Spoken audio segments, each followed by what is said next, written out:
Nous allons voir dans cette vidéo les différentes méthodes possibles pour annoter, donc coter un plan, les différents types de cotes et les différents types de libellés qu'on peut utiliser pour coter des éléments de type fenêtre ou porte.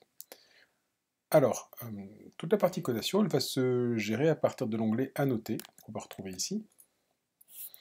Dans cet onglet, on va retrouver toute la partie cotation, ici, donc les cotes alignées, linéaires, angulaires, voilà, les types de codes qu'on peut retrouver sur AutoCAD par exemple, hein, les codes d'élévation, les codes de coordonnées, d'inclinaison, et puis toute la partie éléments de détail, qui va servir à annoter notre plan, et puis ce qu'on appelle ici les étiquettes et les symboles. Alors, on va commencer par le plus simple, hein, donc la cotation. Avec notamment la cotation alignée. Alors la cotation alignée, comme expliqué, elle place des cotes, donc des références parallèles donc entre plusieurs points. Alors, si je clique sur aligner ici, je vois que un menu contextuel m'est proposé, sur lequel on va retrouver ici notamment la possibilité de coter à partir des axes de mur, à partir des faces de mur, des axes des porteurs et des faces des porteurs. Sur un plan de coffrage comme ici, il n'y a pas grande différence entre la face du porteur et la face du mur, donc ça n'a pas trop d'incidence. Sur un plan archi avec par exemple des isolants, de l'enduit, là il faudrait faire un peu plus attention. Pour le moment, nous on va travailler en face du porteur ici. On peut choisir de côté par rapport à des références individuelles. Alors je vais faire l'exemple ici. Hein. La référence individuelle, ça veut dire quoi?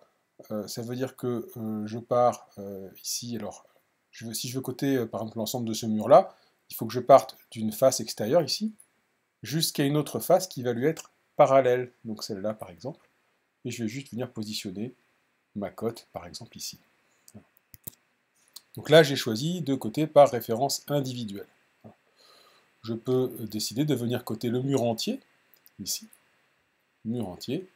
On voit ici que à partir du moment où je sélectionne mur entier, j'ai une option là qui est apparue. Alors, je vais quand même la regarder avant. Et on voit que cette option, elle me permet de coter automatiquement un certain nombre de choses. Donc les ouvertures, si je veux, les intersections de murs ou les quadrillages intersectés.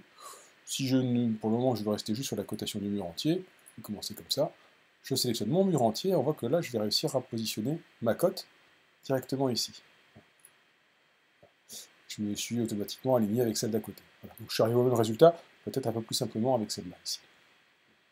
Deuxième possibilité, on va regarder ce qui se passe quand on veut coter, notamment en récupérant donc les informations sur les fenêtres. Donc option ici, je sélectionne une ouverture là, et puis je vois que je peux la coter de plusieurs manières, centre, largeur. Je peux coter éventuellement les intersections de murs ou les quadrillages intersectés. Alors je vais commencer par juste coter les ouvertures ici, et je vais coter avec les largeurs d'ouverture. Je sélectionne mon mur. Là, automatiquement, on voit qu'il y a un certain nombre d'informations qui sont apparues, je vais les regarder plus précisément. Voilà.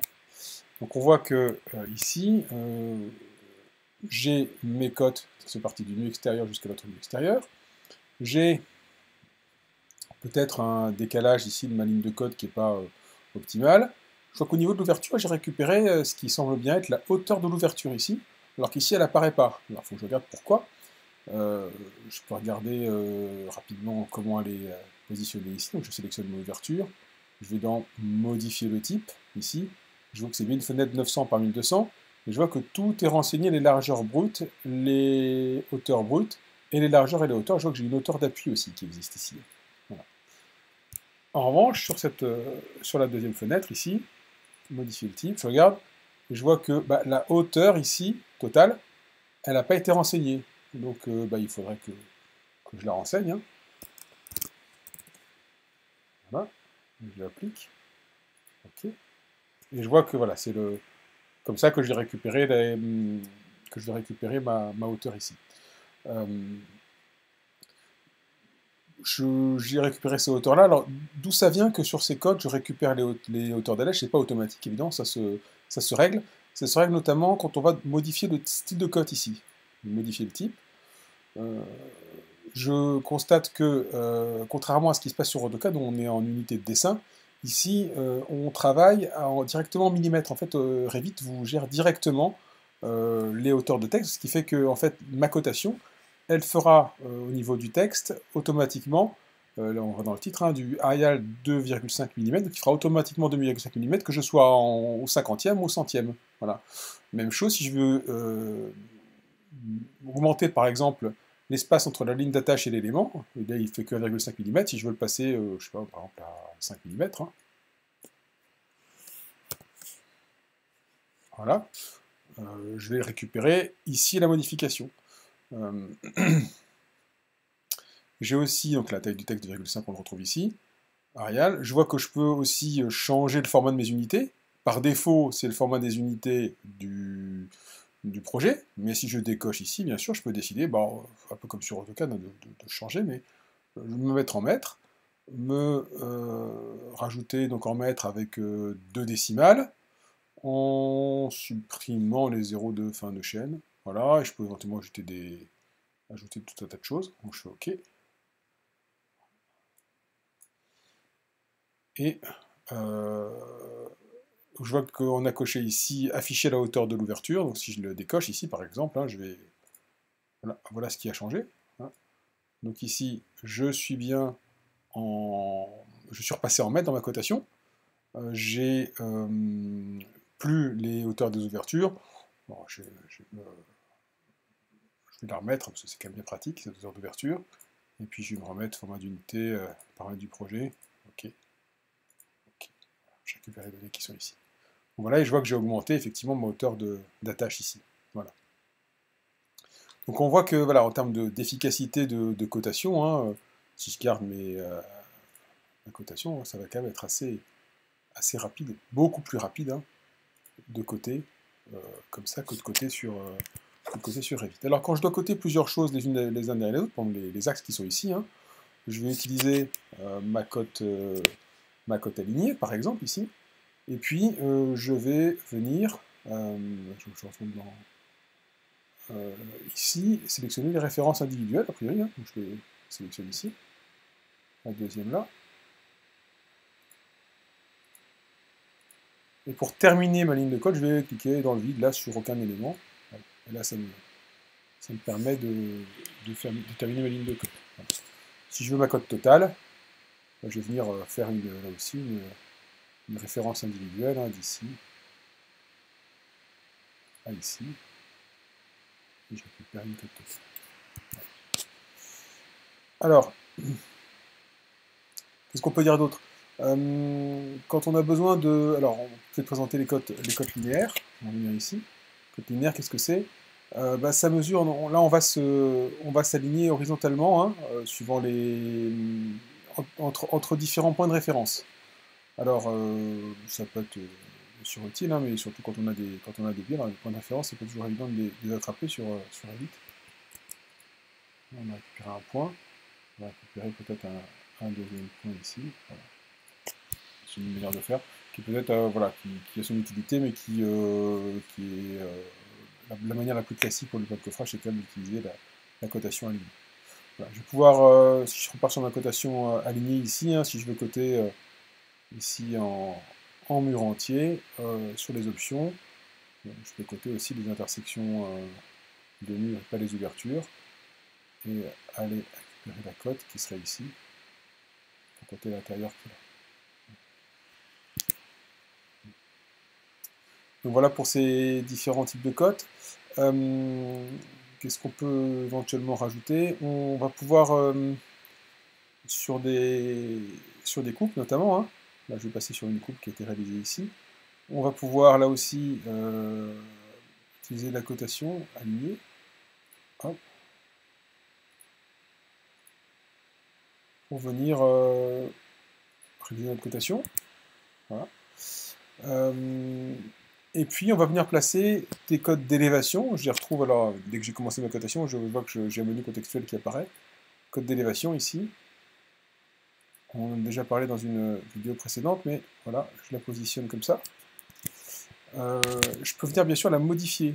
Ici j'ai une cote d'élévation, modifier le type ici. Voilà. Je peux changer de type, voilà que j'ai plein de types de cotes possibles. Là, le symbole que j'ai, c'est la cible remplie, c'est celle que j'ai juste ici, là. Je peux bien sûr modifier la taille du texte, les unités, comme j'ai fait pour le reste. Et j'ai un élément qui est important, c'est l'origine de l'élévation que je vois ici. Là, en fait, ma cotation de niveau se fait à partir de mon point de base du projet qu'on a vu dans une précédente vidéo. Je peux choisir de placer par rapport à un point de topographie qui va me permettre voilà, de m'inférer à un 0 du point topo. Alors où est-ce qu'il est mon point topo sur la coupe? Je vais le retrouver peut-être sur une élévation, l'élévation sud par exemple. Là je vois que ça c'est mon point de base du projet, qui est ici, pardon, point de base du projet, et le point topo qui est en bas, d'où les 60 mètres hein, que je retrouve sur ma coupe. C'est 60 je crois. Oui c'est ça, 60 mètres que je retrouve sur ma coupe. Donc voilà pour la cote de niveau. Dernier point avec les étiquettes. Alors je vais retourner sur mon plan du plancher ou du R+1 ici. Je vais avoir la possibilité aussi d'utiliser des étiquettes pour venir étiqueter directement un certain nombre d'éléments. Je vais regarder j'ai des possibilités où je mets des étiquettes par catégorie, c'est-à-dire que je choisis un élément ici et je choisis de l'étiqueter avec une étiquette qui est référencée. Voilà. Ici, je vais noter quelque chose là. Voilà. Donc c'est vraiment une allège de 900. Où je peux décider, je reviens en arrière, de tout étiqueter directement. Et là, je vais regarder les étiquettes, par exemple, si je prends mes fenêtres, hein, ici, par exemple, étiquette ici, étiquette de fenêtre, avec par exemple un repère, et l'étiquette qui a été choisie, c'est l'étiquette de hauteur d'allège. Je peux en charger plusieurs dans mon projet, les différentes étiquettes. Alors, je peux bien sûr charger des étiquettes supplémentaires dans mon projet ou que je charge en chargeant des familles, hein, puisque c'est des familles, ces étiquettes. Je peux aussi en créer et les mettre en référence pour qu'elles apparaissent dans ce menu contextuel. Appliquer, ok, et je vois que toutes mes fenêtres hein, ont été automatiquement étiquetées. Alors, les étiquettes, hein, c'est... on va en ouvrir une pour regarder ce qui se passe dedans. Voilà, c'est une étiquette avec du texte, ici, qui a été écrit. Et puis ici, un libellé, voilà, un libellé de 2 mm de haut. Je peux modifier le libellé ici, par exemple, ici, ça marche aussi. Donc le libellé, je peux lui faire dire ce qu'il veut, là, je vais aller chercher les propriétés dans les différents paramètres de ma catégorie de fenêtre, hein, ici, donc j'ai la hauteur d'appui. Je pourrais venir ajouter un deuxième paramètre, qui serait par exemple la hauteur sous linteau, le rajouter dessous, appliquer, ok, donc hauteur sous linteau, alors je au même endroit, ça va pas faire quelque chose de très joli, mais c'est pas très grave, on va regarder déjà ce que ça donne comme ça. Je remplace la version existante dans le projet, et voilà, j'en ai deux, alors il fait A égale 900 et puis 2100, 2100 c'est la hauteur sous linteau, A égale 900 c'est celui-là, donc il faudrait bien sûr faire quelque chose d'un petit peu propre, mais le principe est là, hein, c'est assez simple de récupérer des informations avec des étiquettes, et de venir donc coder donc, beaucoup plus rapidement que sous d'autres logiciels de dessin.